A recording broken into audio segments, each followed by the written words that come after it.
Hello dear students, मेरा नाम अनिल कुमार श्रीवास्तव है। मैं पीएसआईआर ऑप्शनल में और जीएस में polity, governance, constitution, social justice, international relations, internal security जैसे विषय या टॉपिक पढ़ाता हूँ। मेरे चैनल को आप लोग सब्सक्राइब करते रहिए, क्योंकि मैं आने वाले समय में लगभग पॉलिटी पूरा ही डिस्कस करने वाला हूँ, प्रीलिम्स और मुख्य परीक्षा दोनों के क्वेश्चन सहित। साथ ही मैं और भी बहुत सारी चीज़ें बताने वाला हूँ जो गवर्नेंस से रिलेटेड टॉपिक हैं, जो कॉन्स्टिट्यूशन से रिलेटेड टॉपिक हैं, या सुप्रीम कोर्ट के से रिलेटेड टॉपिक हैं, या तमाम कमेटी से रिलेटेड टॉपिक हैं जिसमें यूपीएससी ने प्रारंभिक परीक्षा में पूछ भी रखा है क्वेश्चन, जैसे सान्याल साहब कमेटी के बारे में, जिसके रिकमेंडेशन पर कंटेम्प्ट ऑफ कोर्ट की व्यवस्था की गई थी। जनरली ये बच्चे इसको मिस करते हैं। तो इसी प्रकार से 1952 में जब पहली बार लोकसभा बैठी थी, तब से लेकर बाद की चीज़ों पर आज से 2 साल पहले लगातार 3 क्वेश्चन पूछ दिया था। बच्चों को लगता है भाई ये मास्टर बिना मतलब की कहानी सुना रहा है, लेकिन सच्चाई ये है कि कई बार कहानी से रिलेटेड बहुत सारी चीज़ें आ जाती हैं। कहानी तो इसलिए सुनाया जाता है भाई बच्चों का ध्यान पढ़ाई में इंटरेस्टिंग बनाया जा सके, इन्वॉल्व किया जा सके। ये केस और फेयर जो हार्वर्ड यूनिवर्सिटी के 2 प्रोफेसर हैं इकोनॉमिक्स के, वो कहते हैं भाई कहानी सुनाने से ये होता है कि बच्चे जो है वो टीचर की तरफ आकर्षित होते हैं और ध्यान लगा करके सुनते हैं भाई इसका संबंध किससे है। खैर, आज का जो टॉपिक है वो मुख्य परीक्षा के एक प्रश्न के उत्तर के रूप में है, और ये अभी हाल में मुझे लग रहा है 3 साल पहले जब ये प्रश्न पूछा गया था, उन परिस्थितियों का जिक्र करिए जब राष्ट्रपति संसद के संयुक्त बैठक को बुला सकती हैं या बुला सकते हैं, और उन परिस्थितियों का भी जिक्र करिए जब इसे नहीं बुलाया जा सकता। तो आज हम उसी का जिक्र करने जा रहे हैं। सामान्य रूप से जब लोकसभा में कोई विधेयक आता है, आपको मैं बता दूं कि सबसे पहले मंत्रालय किसी प्रस्ताव पर विचार करते हैं, प्रपोजल पर, उसे फिर ministry of law and justice यानी विधि और न्याय मंत्रालय को भेजा जाता है कानूनी जांच पड़ताल के लिए। और जांच पड़ताल का क्या मतलब होता है, एक्चुअली वो एक ड्राफ्ट तैयार कर देता है जिसमें सेक्शन वगैरह, धाराएँ वगैरह रहती हैं। उसके बाद से उसे कैबिनेट नोट्स के रूप में कैबिनेट के सामने रखा जाता है। कैबिनेट की मीटिंग में उसे एंडोर्स किया जाता है कि भाई इसे लोकसभा या राज्यसभा में पहले प्रस्तुत किया जाएगा। जैसे इसे लोकसभा और राज्यसभा में लाया जाता है, वो विधेयक हो जाता है और फिर वो संसद की प्रॉपर्टी हो जाता है, सरकार के हाथ से मामला निकल जाता है। यानी प्रपोजल वो लेजिस्लेशन के रूप में अब आने लगा है, संसद में पहुँचते वो लेजिस्लेशन के प्रक्रिया में शामिल हो जाता है, और उसके बाद लोकसभा या राज्यसभा इसे पारित करके दूसरे सदन को भेजते हैं। दूसरा सदन भी इसे पारित कर देता है, तब इसे राष्ट्रपति के पास भेजा जाता है, और राष्ट्रपति इस पर जैसे ही अपनी सहमति प्रकट करते हैं अनुच्छेद 111 के अनुसार, वैसे ही यह अधिनियम बन जाता है। और भारत सरकार या राज्य सरकार जैसे इसको एक्स्ट्राऑर्डिनरी गजट, असाधारण राजपत्र में प्रकाशित करती हैं, वैसे ही यह कानून बन जाता है। अधिनियम और कानून में थोड़ा सा टेक्निकल डिफरेंस है, जो हमने एक प्रक्रिया बताई उसी के तहत ये सब चीज़ें चलती हैं।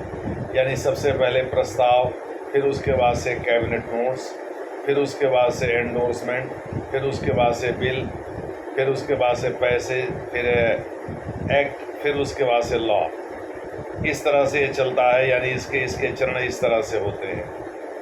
दूसरे शब्दों में CAA तो वर्ष 2017 में ही पारित हो गया था, 16 में आया था। एक्चुअली 16 में ही इसको फाइनल कर दिया गया था, लेकिन एक्चुअली CAA और फाइनली पारित कर दिया इसको आकर के, नहीं सॉरी, 16-17 में बिल के रूप में आया था, 19 से लास्ट में दिसंबर में इसको पारित किया, और लेकिन उसे लागू अभी किया है। दूसरे शब्दों में ये एक्ट तो बन गया था 2019 में ही, लेकिन लॉ अभी जाके बना है, जब लोकसभा चुनाव के ठीक पहले गृह मंत्री अमित शाह जी ने कहा कि भाई इसे हम लागू करने जा रहे हैं। तो जैसे ही लागू करने की बात सरकार ने कही, उसने गजट में इसका प्रकाशन कर दिया और ये कानून बन गया, यानी ये लॉ बन गया। खैर जो भी है, तो इस प्रकार से इसके ये चरण होते हैं। तो आज हम जो बताने जा रहे हैं वो यूपीएससी ने मुख्य परीक्षा में जीएस पेपर सेकंड में एक क्वेश्चन पूछ रखा है। उन परिस्थितियों का जिक्र करिए जब किसी विधेयक पर संयुक्त बैठक राष्ट्रपति बुला सकते हैं, और उन परिस्थितियों का भी जिक्र करिए जब किसी विधेयक पर जो मतभेद है उसको सुलझाने के लिए संयुक्त बैठक नहीं बुलाई जा सकती। तो आपको 3 का जिक्र करना है। एक्चुअली राज्यसभा के पास 4 तरह की शक्तियाँ होती हैं। जब भी लोकसभा कोई भी किसी विधेयक को पारित करके राज्यसभा के पास भेजता है, हालांकि राज्यसभा भी पारित करके लोकसभा के पास भेजता है, लेकिन संयुक्त बैठक व्यवस्था जनरली तब होती है जब लोकसभा किसी विधेयक को पारित करके राज्यसभा के पास भेजे और राज्यसभा 4 में से 3 शक्तियों का प्रयोग करे। एक शक्ति ऐसी है राज्यसभा की जिससे लोकसभा बहुत ज़्यादा गदगद रहता है, और वो ये है कि लोकसभा ने जैसे पारित करके विधेयक को भेजा है उसी अवस्था में उसे राज्यसभा कह दे भाई हमको इसमें कोई परिवर्तन नहीं करना है, आप जैसे मन करे वैसे इसको करिए, तो फिर वो लोकसभा के पास वापस कर देती है और लोकसभा इसे संसद के द्वारा पारित मान करके राष्ट्रपति के पास भेज देता है। तो कहने का जो तात्पर्य है, मान लीजिए लोकसभा ने किसी विधेयक को पारित किया और राज्यसभा ने इसे ओरिजिनल फॉर्म में ज्यों का त्यों लौटाया नहीं, इसे खारिज कर दिया, रिजेक्ट कर दिया, या इस पर कुछ सुझाव दिए जिस पर लोकसभा सहमत नहीं है, यानी राज्यसभा ने कहा भाई इसमें ये बदलाव कर लीजिए, संशोधन कर लीजिए, लेकिन लोकसभा कह रहा है नहीं भाई हम इसमें कोई छेड़छाड़ नहीं करेंगे।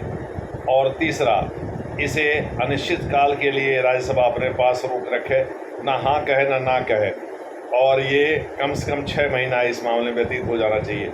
वैसे इन तीनों ही स्थितियों में 6 महीना कोई भी एक घटना घटती है तो भी शेष 2 घटनाएं बची रहती हैं, दोनों में से कोई भी पावर एक्सरसाइज कर सकती है राज्यसभा, इसलिए 6 महीने का इंतज़ार सरकार को करना ही पड़ता है। उसके बाद ही वो राष्ट्रपति से निवेदन कर सकती है भाई अनुच्छेद 108 के तहत, संविधान के अनुच्छेद 108 के तहत एक ज्वाइंट सिटिंग बुलाई जाए और इस साधारण विधेयक को पारित कराया जाए। साधारण विधेयक 2 प्रकार के होते हैं, एक प्रशासनिक या शासकीय और एक अशासकीय यानी प्राइवेट मेंबर्स बिल कहा जाता है जिसको। शासकीय जो होते हैं यानी जिसको पब्लिक लॉ बोलते हैं या पब्लिक बिल बोलते हैं, वो जनरली किसी मंत्री के द्वारा प्रस्तुत किए जाते हैं। इनके पारित होने की संभावना अधिक रहती है क्योंकि प्रधानमंत्री का इनके सर पर हाथ रहता है। दूसरे शब्दों में प्रधानमंत्री द्वारा इसका समर्थन किया जाता है, और प्रधानमंत्री चूँकि निचले सदन में नेता होता है, उसी की अगुवाई में पूरी सरकार काम करती है, तो वो अपने सरकार के, अपने दल के, अपने सहयोगी दलों के लोगों से कह देता है कि भाई इसका समर्थन करना है, तो सब लोग उसका समर्थन कर देते हैं। इसलिए शासकीय विधेयक के पारित होने की संभावना अधिक होती है, और अगर वो रूलिंग पार्टी का ही है लेकिन मंत्री नहीं है, चाहे विरोधी दल का है और मंत्री नहीं है, तो ऐसे में वो अशासकीय या निजी सदस्य विधेयक के रूप में जाना जाएगा वह उस विधेयक को, और उसके पारित होने की संभावना बहुत कम रहती है। ऐसा माना जाता है कि प्राइवेट मेंबर्स बिल तभी पारित होता है जब प्रधानमंत्री का उसके सर पर हाथ हो, यानी जो नेता उसको प्रस्तुत कर रहा है, जो नॉन मिनिस्टर उसको प्रस्तुत कर रहा है, उसके सर पर प्रधानमंत्री का हाथ हो, भैया तुम ही लेकर के आ जाओ। उदाहरण के लिए अब जैसे वक्फ बोर्ड का जो निर्माण हुआ वो एक NGO के रूप में 73 में, तो कहा जाता है इंदिरा गांधी का हाथ था उस नेता के ऊपर जिसने कि बिल रखा था कि इसको NGO के रूप में इसकी मान्यता दी जाए। हालांकि अभी चंद्रशेखर साहब जो कि CP चंद्रशेखर, जो कि बीजेपी के इसके पहले एक मंत्री भी थे, इलेक्ट्रॉनिक राज्य मंत्री थे, यानी राज्य स्तर के इलेक्ट्रॉनिक विभाग के मंत्री थे, जो उधर केरल के तिरुवनंतपुरम से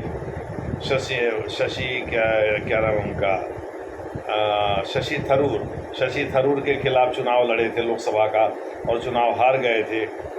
तो उन्होंने एक निजी सदस्य विधेयक प्रस्तुत किया था, तब जब वो केवल राज्यसभा के सदस्य थे। वो कर्नाटक से आते हैं और उन्होंने इस विधेयक में ये प्रस्ताव रखा था कि पाकिस्तान को दुश्मन देश घोषित कर दिया जाए, लेकिन भारत ने किसी भी देश को दुश्मन देश घोषित नहीं किया है।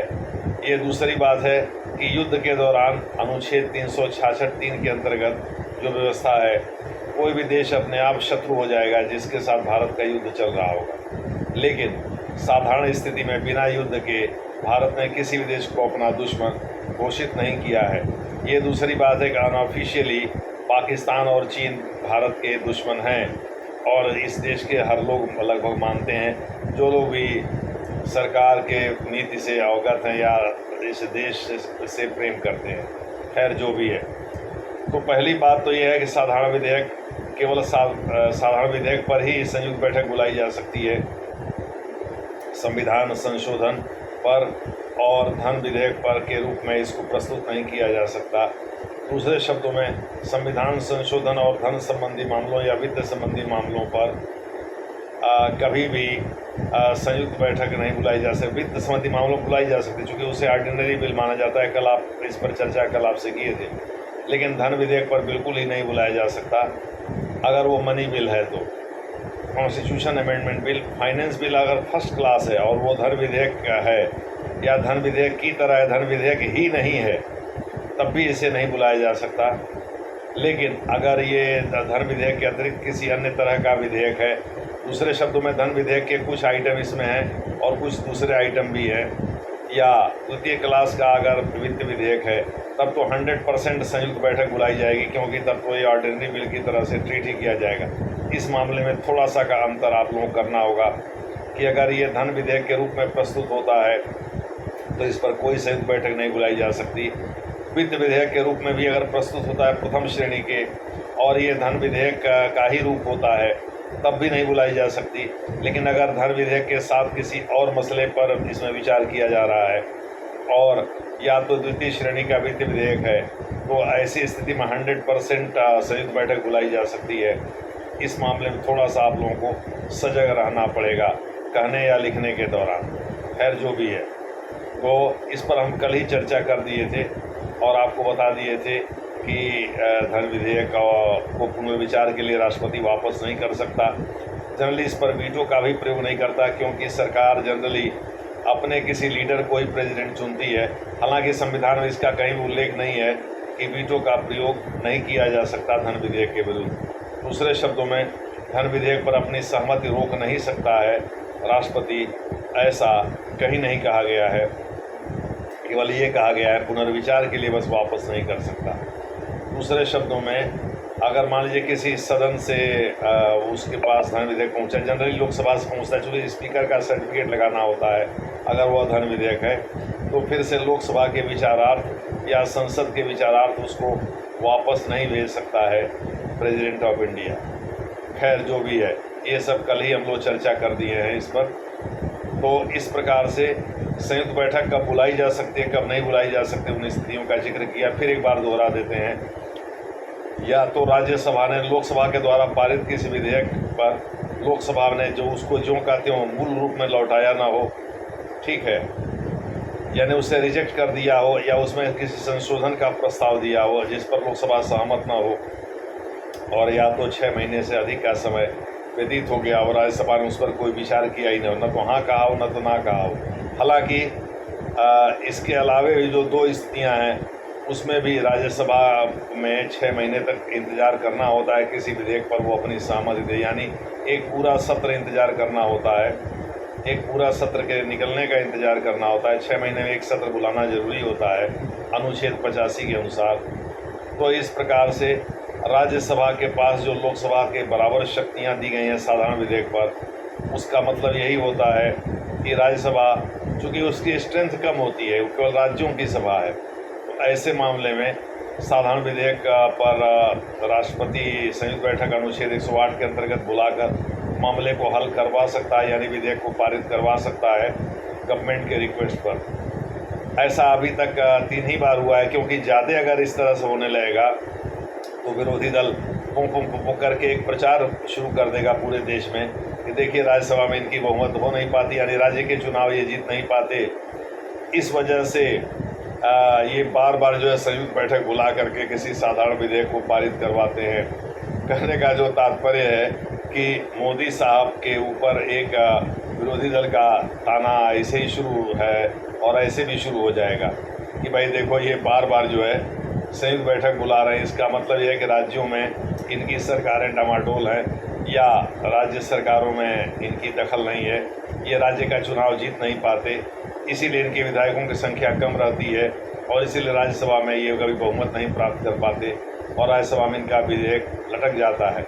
यानी भारत एक फेडरेशन, एक संघीय ढांचा का देश है।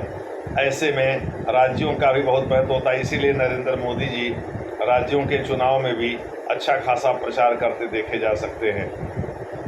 केवल लोकसभा में ही प्रचार नहीं करते, यानी राज्यसभा में भी सरकार को अपना दमखम दिखाना जरूरी होता है, और जो कि वर्तमान सरकार दिखाती रहती है। अब तो खैर राज्यसभा में सहयोगी दलों के साथ मिलकर इनके पास बहुमत है, लेकिन जब ये सत्ता में 2014 में आए थे उस समय राज्यसभा में इनके पास बहुमत नहीं थी।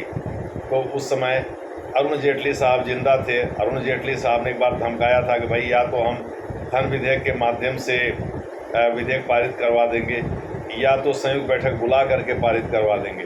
खैर जो भी हो, लेकिन बार बार इसे नहीं किया जा सकता। अभी तक 3 ही बार हुआ है। 1961 में दहेज निषेध कानून बनाते समय, दूसरी बार 1978 में जब बैंकों के राष्ट्रीयकरण का मसला था, और तीसरी बार जब आतंकवाद को परिभाषित करना था और आतंकवादियों पर नकेल कसनी थी तो पोटा पारित कराया था वाजपेयी साहब ने।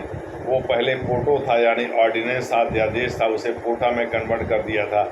ये विधेयक के रूप में लाया गया था और इसे संसद की संयुक्त बैठक में पारित करा दिया था।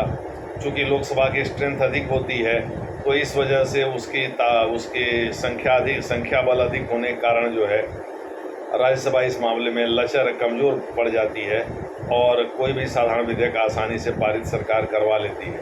लेकिन जैसा मैंने बताया, हमेशा इसका प्रयोग नहीं किया जा सकता, नहीं तो एक दुष्प्रचार पूरे देश में शुरू हो जाएगा कि भाई ऐसा सरकार की एक कमज़ोर नब्ज है। और विरोधी दल तो वहाँ बैठा ही हुआ है ताक में कि सरकार कब गिरे कि हम वहाँ सत्ता में बैठें। एक्चुअली लोकतंत्र में विरोधी दल की जो अवधारणा है वो मुख्य रूप से डिबेट को लेकर के सरकार के उन नीतियों का विरोध करना जो विरोध करने के लायक हैं और सरकार को आईना दिखाना। लेकिन आजकल तू मैं ज़्यादा हो रहा है। इस पर भी क्वेश्चन आया हुआ है 2 साल पहले, संभवतः 2022 में ही आया हुआ है कि भाई पार्लियामेंट का जो गिरता स्तर है उसमें डिबेट यानी वाद विवाद कम होते हैं, विमर्श कम होता है, डिस्कशन कम होता है और निजी आक्षेप अधिक होते हैं। आजकल वही हो भी रहा है। जो लोग मोदी साहब से नफ़रत करते हैं वो मोदी साहब पर प्रहार करते हैं, जो लोग अन्य लीडरान से नफ़रत करते हैं वो अन्य लीडरान पर प्रहार करते हैं, या लोकसभा में जो बीजेपी ने नारा दिया था 400 का या 370 हम कूद पाएंगे, उसको लेकर के कुछ कटाक्ष करते रहते हैं। बीजेपी अयोध्या भी हार गई, प्रयागराज भी हार गई, बद्रीनाथ भी हार गई, ऋषिकेश भी हार गई। इस तरह से बीजेपी की जो हार है उसको लेकर के टिप्पणियाँ होती रहती हैं कि भाई बीजेपी श्रृंगेरपुर भी हार गई थी। तो बीजेपी पर ये टिप्पणी, लेकिन सवाल ये है कि भाई जब 14 साल वनवास काटने के समय बीजेपी ने राम का मुद्दा नहीं छोड़ा और मुलायम सिंह यादव जी ने तो गोली चलवाया था, उसमें तमाम राम भक्तों की मौत हो गई थी। उसके बाद भी अगर बीजेपी अपनी बात पर अड़ी रही तो ये भी एक विवाद का विषय है, ये भी एक बहस का विषय, विमर्श का विषय है। क्या बीजेपी अब आने वाले समय में इन चुनावों के हारने के बाद राम के मुद्दे को छोड़ देगी? मेरी समझ से नहीं छोड़ेगी। बीजेपी हिंदुत्ववादी विचारधारा को लेकर आगे बढ़ती रहेगी। विरोधी दल चाहे जितना भी कटाक्ष क्यों न कर ले। अब ये अलग का मसला है कि पार्लियामेंट में क्या हो रहा है क्या नहीं हो रहा है। खैर जो भी है, विरोधी दलों की ताकत बढ़ेगी तो जाहिर है सरकार के लिए थोड़ा सरदर्द पैदा होगा ही। सरकार भले ही मोदी साहब ने बना दी, लेकिन लोकसभा में जो स्ट्रेंथ बढ़ी है विरोधी दलों की, उससे विरोधी दलों का थोड़ा सा मनोबल भी बढ़ा है और वो सरकार पर पहले से अधिक आक्रामक हैं। खैर, हमने उस प्रश्न के उत्तर का जिक्र किया जो यूपीएससी ने पूछा है संयुक्त बैठक को लेकर के, और उम्मीद है कि आप इन चीज़ों से काफ़ी सीखे होंगे। धन्यवाद।